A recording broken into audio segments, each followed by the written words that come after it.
Hola, buenas tardes. I hope that you guys are doing amazing.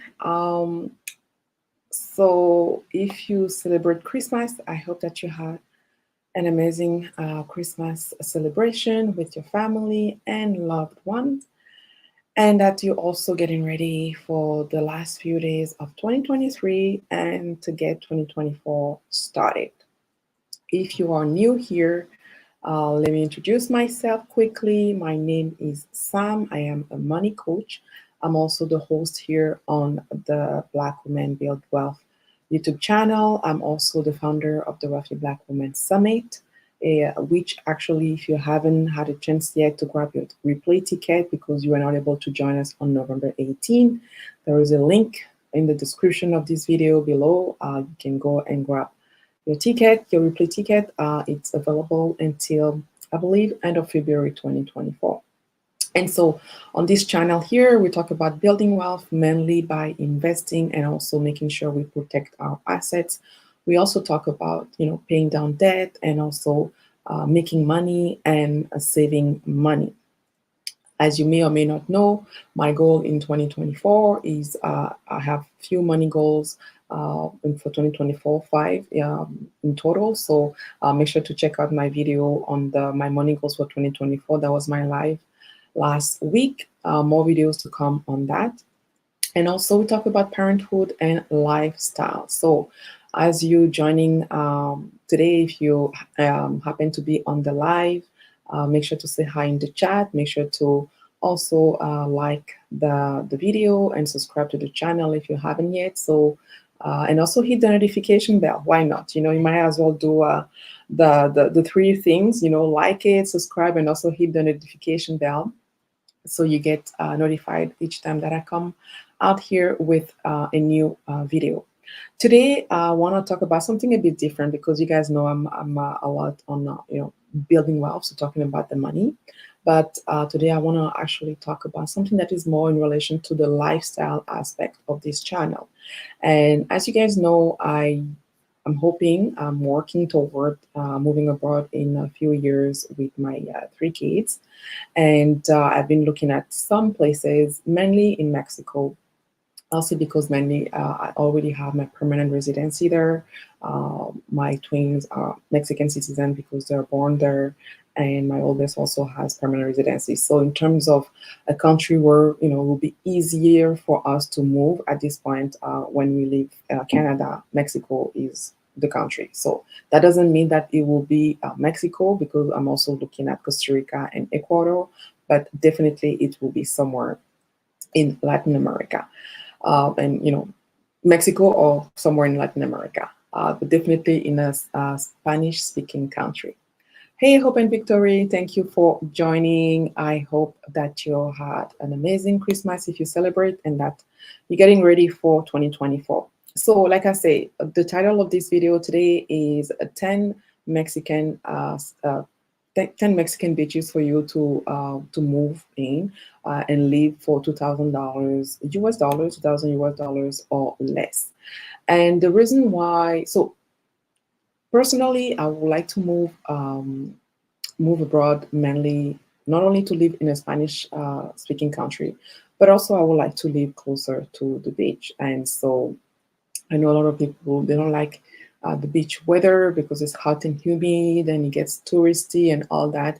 And I might dislike that, 5 years in after living there, but that's really what I would like to do. And that's what I'm actually going to be working toward.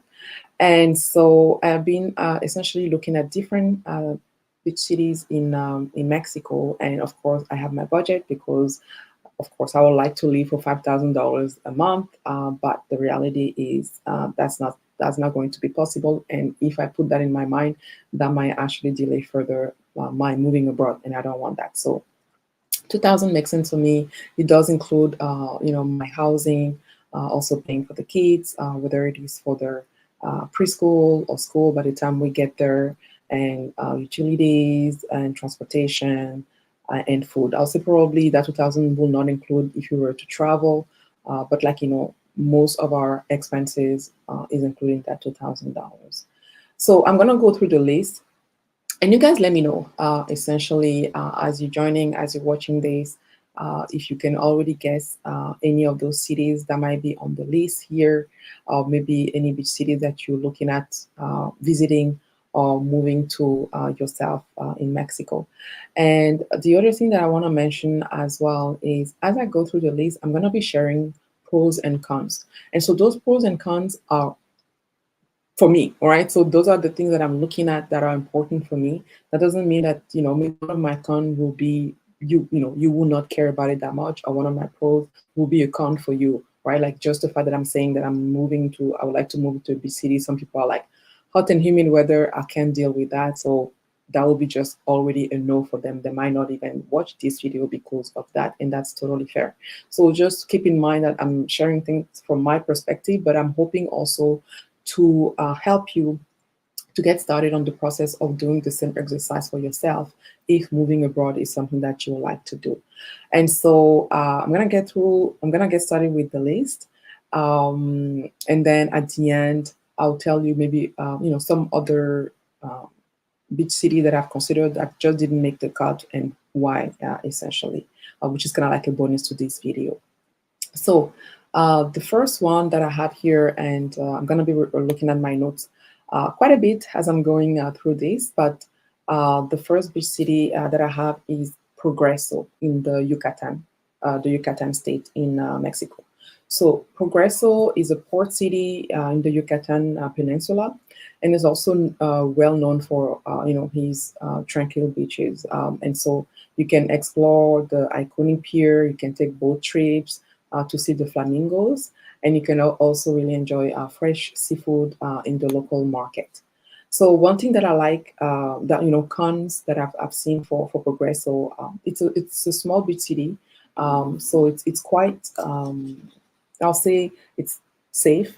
It's close to Merida. If most of the time, some people, they don't know about Progreso, but they know about Merida, because Merida is known as the second safest city in. I don't think it's in the world, or maybe it's in the world, but definitely in America. So it's like, it's close to Merida. I think it's like 45 kilometers from Merida. And also the very laid back atmosphere. So those are the pros for Progreso. Now on to the cons for Progreso. Like I said, it's a small beach city, so it's a small town. So that means that they have limited services and amenities. In terms of healthcare facilities, is just like limited as well. And if you need any specialized healthcare, you will need to go to Merida, essentially. Same thing also for cultural and entertainment. There's not much going on in Progreso. You will also need to go to Merida. And so you can really feel maybe a bit isolated if you go to Progreso. But that's what, if a laid back atmosphere, a smaller town, that's what you're looking for. That will go. That Progreso could be a good city for you.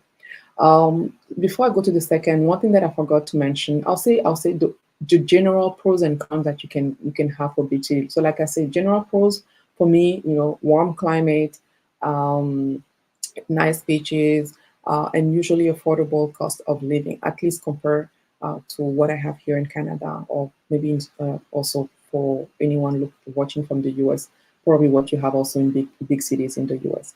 But also, I'll say general cons for beach cities, usually it's the hot and humid weather. Not many people like it. I like hot and humid, I'm fine with it. Does that mean that I'm gonna like it in 5 years or 10 years from now? Maybe not. But as of now, it's definitely something that I like. And then the other thing is, because the big cities, they're also subject to hurricane risk. So a lot of time, big cities will have hurricanes. I believe this year one that I newly made the news is the one that Puerto Vallarta had.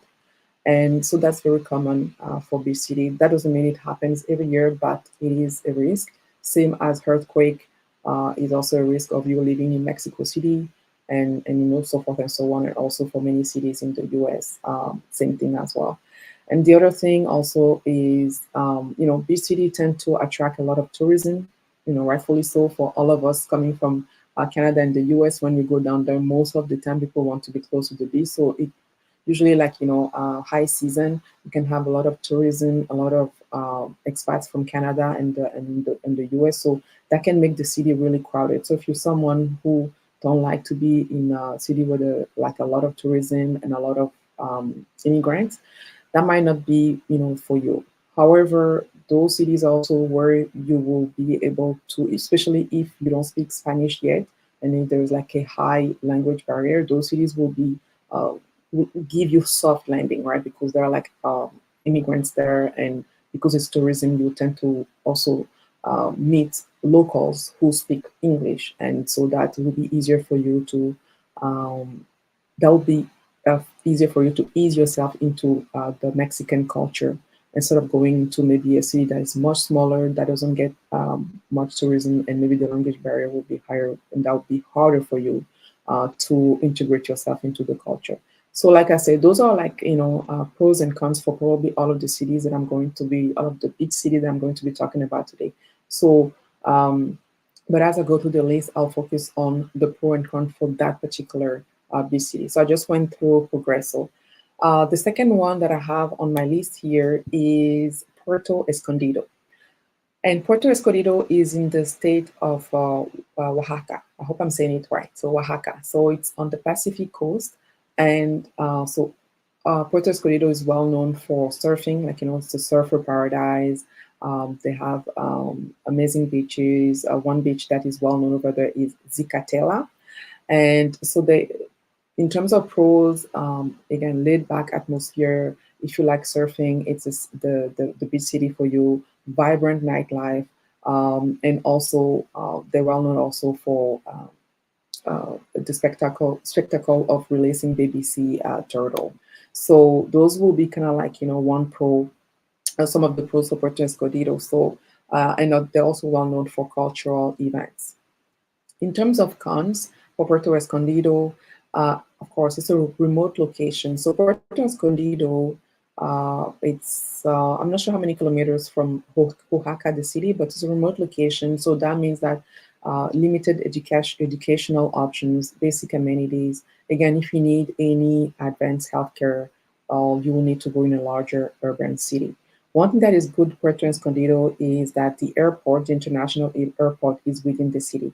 So for us, I think it's important, at least for me, it's important that the city that I'm actually, or like where I'm going to be moving to, first time I'm moving out of Canada, has an international airport, or like is not too far. So in case I need to head back here, it doesn't take me a long time. And Progreso, I forgot to mention. So there is no international airport in Progreso. The international airport is in Merida. And like I said, Merida is 40 to 45 kilometers from Progreso. Again, it's not too long. When I was down in Mexico earlier this year, I had to go to Merida. I had to go to Progreso, and from Merida to Progreso, I think it was about an hour or so. So it's not that far. The third one on the list is Mazatlan. So Mazatlan is in the state of Sinaloa, and is a coastal gem on the Sea of Cortez. So the city has like historic charm, modern attractions. They have probably the longest, from what I've heard, the longest Malican. So the Malican is the boardwalk along the beach. They have the longest one in Mexico, and also there is a neighborhood called Old Mazatlan with colorful streets. And Mazatlan is a lively city. Um, they have a lot of cultural events. They even have a festival that they're well known for, essentially in Mazatlan. And so, rich cultural heritage, culinary scene for someone. I'm a foodie, and you guys are a foodie. You will love all of those beach cities because they have amazing seafood, and I'm a seafood person. So, culinary scene, festival and event, also surfing. For those who like golfing, golf is big in Mazatlan, and they also have good infrastructure. And so the airport, the international airport, is located within Mazatlan as well. So you don't have to be driving too far to get there. And in terms of cons, I'll say the educational options. And the educational options, one thing that I've realized is mainly for advanced. So essentially, when kids get into high school and college, that's where you will have fewer options, especially if your kids need to attend English speaking school like international school. Do you have fewer options? But I think by the time I move out, my kid will still be young. So we're talking mainly daycare slash preschool or junior kindergarten, something like that. So I think I'll be all right for a few years, and then I'll see how things will go. Oh, hi, Music Fever. Thank you for joining. So, like I say, guys, please don't let me be talking to myself all along this video, but let me know as I'm going through this list if any CD resonates with you. I know I'm not providing a lot of information for each of the big city, but if there is any city you have heard or you have visited or whatnot. So that was from Mazatlan. And then the fourth one that I have here on the list is La Paz. So La Paz is located in Baja California Sur. Baja California Sur is also along the Sea of Cortez, same as Mazatlan. Actually, La Paz and Mazatlan, it's only a 16 hours ferry. And so, whenever I get to visit, either Mazatlan or La Paz, I'm hoping to take that ferry. That would be great to experience that. And La Paz is known for his stunning waterfront, also marine life. A lot of people go there for snorkeling and also to swim with the sea lions. And also in La Paz, you have a lot of outdoor activities. So cultural richness, waterfront promenades. They also have an amazing Malican. I don't think it's so. Like I say, the one in Mazatlan is the longest one in Mexico, but the one in La Paz is also quite long. So for someone who enjoys walks and or running or whatnot, La Paz or Mazatlan could be a good option for you. And also opportunities in La Paz to whale watching and also water sports. In terms of cons, again, infrastructure challenges, which you tend to get a lot for those beach cities because, like I said, they get a lot of tourism, and as the city is growing, sometimes the infrastructure is not growing at the same pace. That could be a challenge. Mainly in La Paz, from what I've seen in my research, is that they get quite a bit of water outage, and so they'll tend to let you know in advance so you know, and then you can collect the water in advance. But because it's close to the desert, there are times in the year where you get quite a bit of water outage. And other thing also in La Paz, similar to other cities, is educational options. So those are kind of like the cons. Same as Mazatlan, La Paz has its own international airport, and I was really surprised, honestly, by those beach city. And I guess maybe because they're really touristic, Mexican government has really made sure that for most of them you have the international airport in the city. And me, I like that because that means that if it's international, it's much easier. That doesn't mean that I'll catch a flight directly from here to that specific city, but it just says that essentially there is a possibility that maybe doing one stopover with one maximum one stopover, I can make it to that particular city, or like back to Canada. So on to the fifth big city for less that you can live for $2,000 or less is, I hope I say it right, Mahawal. So it's Mahahual. So I think it's Mahawal. Anyway, if someone is here in the chat, then can correct me, but I hope I'm saying it right. So Mahawal is in the same state as Cancun and Playa del Carmen, so the state of Quintana Roo. So it's a city that's quite tranquil. It's a coastal town on the Costa Maya, and is very well known for its laid-back vibe and also beautiful beaches. You can explore the Malecon. You can enjoy snorkeling.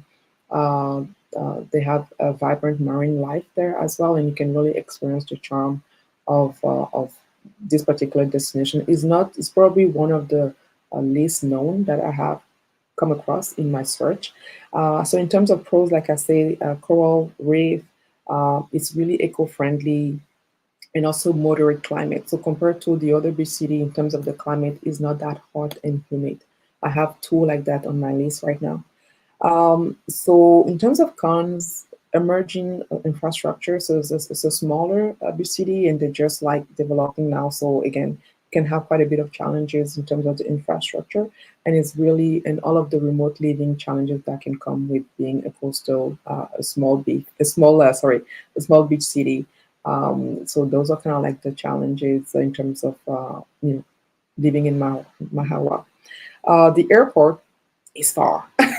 It's far. So this is one of the one that essentially, because it's such a small city, they don't have the airport in town, and the closest airport is the international airport in Chetumal, and that one is 220 kilometers away. So if Mahawal is a destination where you want to visit or essentially move abroad, I'll say move, so live there because it's such a great cost of living. Just be ready that you won't be able to just jump in the airplane within maybe overnight or whatnot. You have to drive 220 kilometers to get to the international airport in Chetumal. So that's kind of like the fifth one. And let me catch my breath here and just see a couple of things. I just want to make sure that I'm okay. So far we have Progreso, we have Puerto Escondido, Mazatlan, La Paz, and Mahawa. Okay, so moving on to number 6 on the list is Melake. So Melake is in the state of Jalisco. So it's on the Pacific coast, same state as Puerto Vallarta. And Melake has a relaxed atmosphere, great beaches. You can explore the local market. They have water activities, of course, and really you can also. So the pros for this one is well known for its authentic Mexican culture, festivals, and proximity to nature reserves. The cons for this one is that limited healthcare facilities, also limited educational facilities, and limited entertainment options. So if you are someone who really enjoy a vibrant, being in a city where there's a lot of entertainment and whatnot, Melake might not be the best option for you. The other con for Melake is that the closest international airport is in Manzanillo, and that is 150 kilometers from Melake. So that's another thing. When I was doing my research, I came across a new nothing about a month or a month and a half ago. There was a shark attack on one of the beach in Malaki, and unfortunately, the person who was attacked by the shark did not make it. That person passed, and so that is, I guess, the reality, unfortunately, of like being in the water, being in the ocean. And that doesn't mean that each time you're gonna get into the ocean, that's what's gonna happen, because like we hear that kind of news every day. But I just wanna mention that to say that is just the reality that comes with the territory of actually living in a big city and indulging in the ocean. I've heard other things also, like crocodiles and whatnot. So it's unfortunate, but that's something to keep in mind, definitely. Moving on to, I believe, number 7. Number 7 that I have is Acapulco. So, like I say, I hope I'm saying this all right. So, Acapulco is in the state of Guerrero, and it's a classic Mexican resort town. So, like I say, it all depends on you. If you really want to be somewhere there's a lot of tourism, or somewhere there is not much tourism. So it's well known for his golden beaches.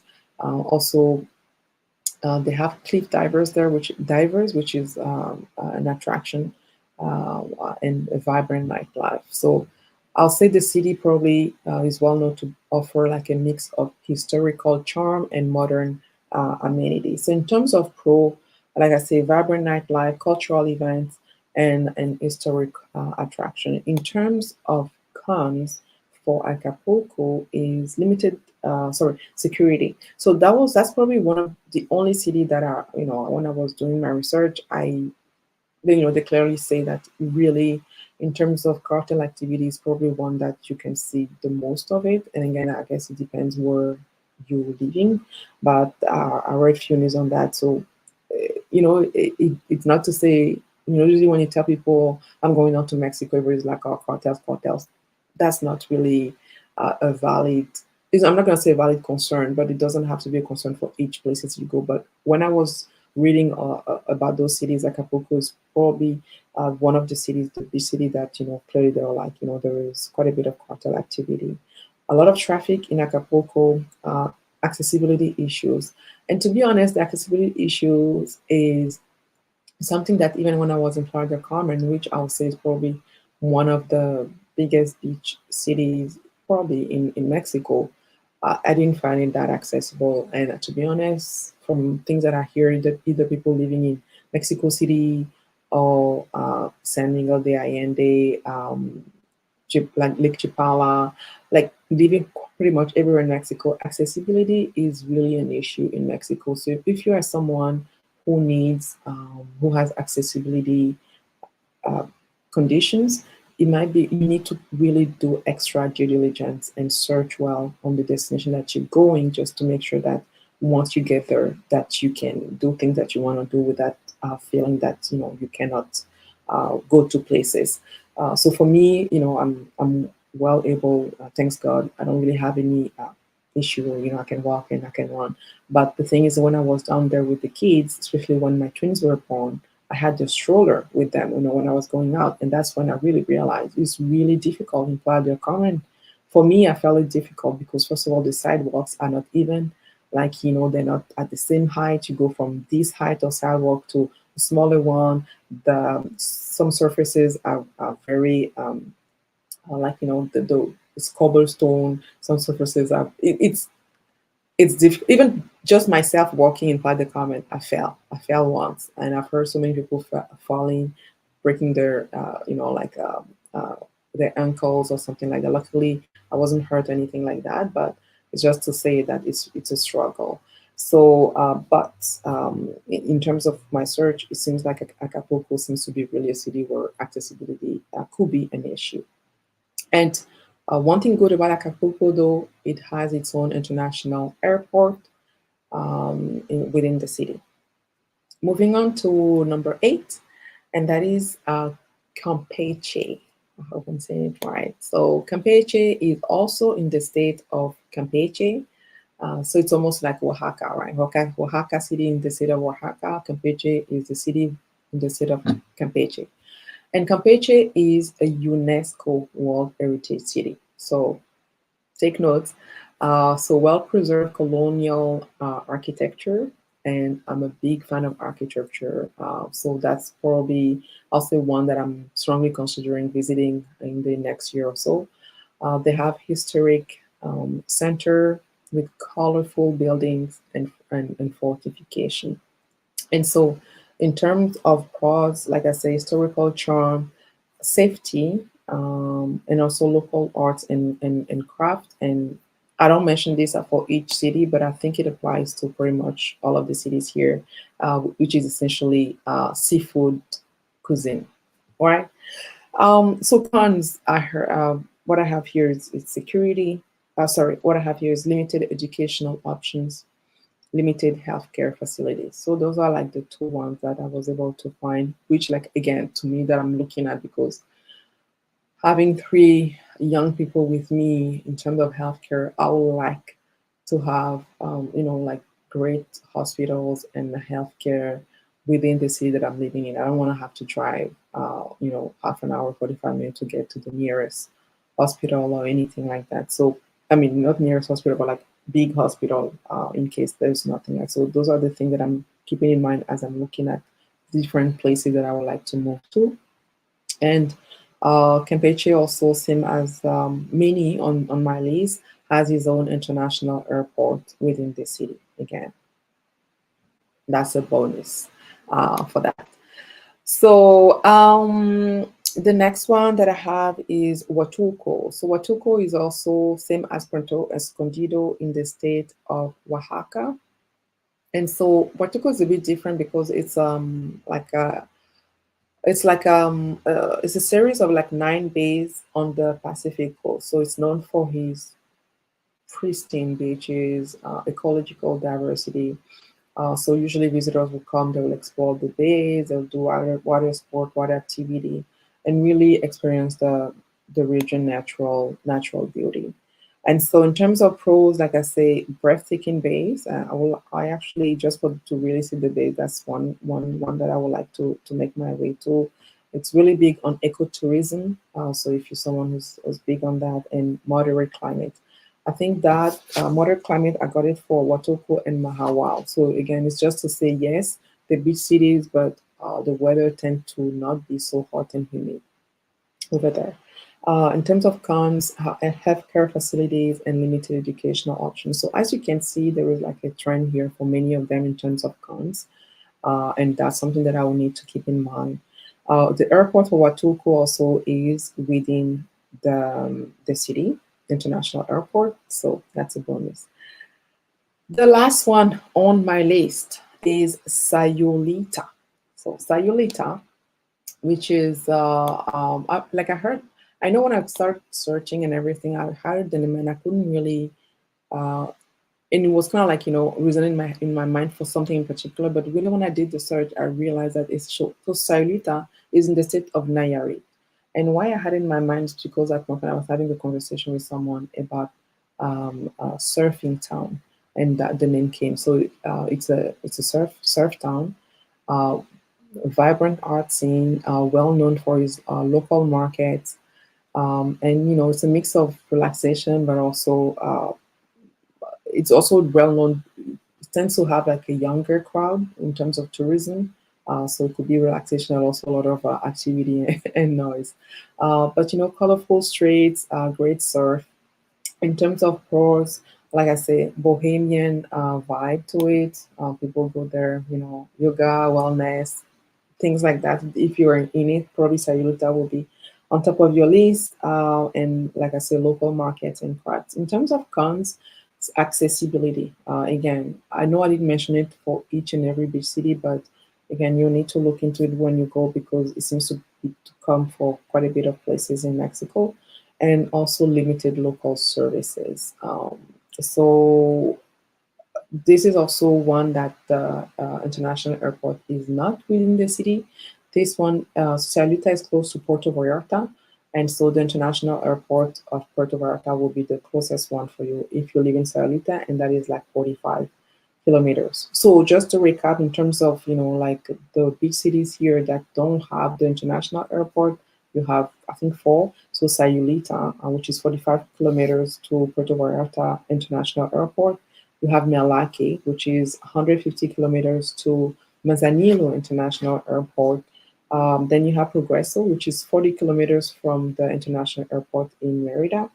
And the fourth one is Mahawal, who's that one is located 220 kilometers from the international airport in Chituma. So there you have it. I really had fun putting this list together because to me it's also potential places that I'm going to be doing scouting trips to determine if essentially any of these places is any place that I would like to live long term. And I'll strongly suggest that you do that for any place that you want to go to. It doesn't have to be Mexico. It doesn't have to be a beach city in Mexico, but try to at least come up with first of all a list of 10 cities in the country you want to go, and then walk through your way, and then just scout a trip. What I'm going to do next probably is to look into it for further for each city, and probably come with a list of 3 or maximum 5 that I would like to do scouting trips to, and see and then organize a scouting trip, and you guys will be made aware of that. Then I'll let you know how things go. And so the other part of this video was the 2000 US dollars. So one thing that I want to mention is that you can live anywhere for much less, and anywhere you can live in any of these big cities for much less than $2,000 or for way more than $2,000. It all depends on your own lifestyle. So I know personally, so when I was down in Playa del Carmen, my budget over there was way more than $2,000 US per month. and I was well aware of it. But for me, I also knew that it was not something that was supposed to be long term, right? Like I wasn't planning on living at that particular place for like 3, 5 years. It was just a matter of few months. And also because I really wanted to be close to the beach. So I was like 10 minutes walk to the beach. And my building was mainly immigrants to Mexico. So essentially, expats from Canada, from the US, from Australia, from the UK. What mainly people were not Mexican because mainly also of the cost, right? It was expensive according to the like the also the cost of living in Mexico was expensive, and so but if when I actually go back to live there, I will be more conscious on terms of my housing. I'm not gonna say I'm gonna go straight to get a housing in the local neighborhood, but also I will not be going to get something that is in a very touristic area and having to pay, I don't know, like $2,000 US dollar per month. So that $2,000, like I say, does include my housing, my utilities, daycare, and uh, and and preschool for the kids, um, groceries, transportation. So it really includes most, like the biggest category that you will have in terms of expenses, but doesn't include trips. It doesn't include any savings that I may need to do, and it also doesn't include any if at the time I still have any bills here to pay in Ottawa, Canada. It doesn't include that either. And even at 2,000 US dollars, I can tell you that's already a very healthy budget according to Mexican standards. I can't recall what was the average income in Mexico, but I can tell you that even at 2,000 US dollars to live in any part of Mexico, it's considered already quite a bit of healthy budget. So there you have it. Like I say, this is the list I'm working with. I'm probably gonna be doing other live sessions in 2024, maybe to let you know on the places from this list that I'm going to be visiting. But if you have any questions on the live here or any comments, please feel free to share. I'm gonna be coming to a close very soon. And the replay gang, when you listen to this, let me know in the comments what you think of the list. If you were actually surprised that some places did not make the list. And actually, let me hold. Okay, so there are 3 places that did not make the list here that maybe someone would be like, oh, how about those places? The first one is Tulum. And so actually, Tulum, Playa del Carmen, and Puerto Vallarta. Those 3 did not make the list for me because when I was looking at housing, especially housing, which is probably is going to be for most of us the biggest expense, whether it is, it is already the biggest expense for a lot of people, and that applies anywhere. Even when you move abroad, that'll probably be your biggest expense as well, probably. So when I was looking at housing in terms of the type of apartment of place that I wanted, it was really hard for me to make the numbers work in a way that my budget will not be more than 2,000 US dollars a month. I could have make it work. Like, if I had gone, let's say 15 kilometers away from the beach, in a very local neighborhood. Not to say that I will never live in a local neighborhood, but that will not probably be my first choice when I actually move abroad from Canada the first time. I'll probably want to still be in an area where I know that some people speaking English, so I get my feet wet, I get comfortable. It's a bit of a soft landing for me, and maybe a year or two into that, then I can move a bit further and pay less for housing. But like in Puerto Vallarta, Tulum, and Playa del Carmen, I really felt like to be able to fit all of those expenses in my budget because I didn't want to increase my budget just to fit the place, to be honest. It would have been really hard for me to find a decent place. And I'm not looking at reducing or decreasing my lifestyle when I go down there. I want to keep the same or increase it, so that was not an option. And I felt like also, I got to discover in my research other big cities that I've never heard of before, and it was going to be very interesting for me. If I decide to go down there and explore, it will be also interesting to maybe discover another, maybe a hidden gem in Mexico that maybe not many people are talking about, and which are perfectly fine for me. So there you have it. So let me know in the comments for the replay gang your thought. This is going to be my last live of 2023. And I want to thank each and every of you, those who were able to be on the live, those who were watching the video, who were commenting, who were so patient with me when I took a pause for almost 6 months after the birth of my twins. And you guys hanged on, you came back. As soon as that I came back, you were still back here chatting with me and encouraging me. I so wanted to thank you. This YouTube journey has been a very interesting one. I have to say, until now, I'm still not 100% comfortable being here doing live, but you know what? I'm doing it because if I can make any impact in anyone's life by being out here, it's a win for me. And also, it does help me to become a better person myself. So, this is a very selfish project. I'm not gonna lie, it's a very selfish project, taking me out of my comfort zone because you know what? Growth happens outside of your comfort zone. So, I am here, I'm doing it. I hope that whatever you're doing at your level, that you keep on doing that. Any wins that you have had for 2023, I wish you way more than that in 2024. And we're going to be doing this all together, right? So again, if you haven't done this yet, please request to join the Wealthy Black Women Summit Facebook group, where we're going to be encouraging ourselves in, the whole wealth building journey. So that will be great to have you on board. Um, Yes, Open Victory. Well, thank you. Thank you for sharing. Oh, you're welcome. I'm so happy. Like I said, this is a journey, and I'm really, I'm here. I'm doing it, and I want to thank you guys for being here and for supporting. I really appreciate, and I do not take it for granted. So again, I want to wish you an amazing end of 2023 and a great beginning of 2024. My next live next week will be in 2024.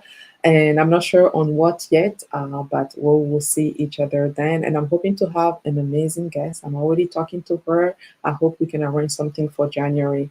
She has a YouTube channel as well, and I am very inspired by what she's doing at her level. And I asked her if she would like to come on here and talk about her journey to financial independence and how she's been working toward it. And she said yes. And so she's a single mom. I'm not gonna tell you everything, but she's a single mom like me, and very interested in reaching financial independence. She's a black woman like me, and she's a YouTuber. So she's not Canadian though. So there, I'm not saying more. You guys can guess. But I'm really looking forward to having her here on the channel to have a great conversation with you guys. Okay, well, I think this is it. Thank you again for being here. Until next time, keep on building wealth. Bye.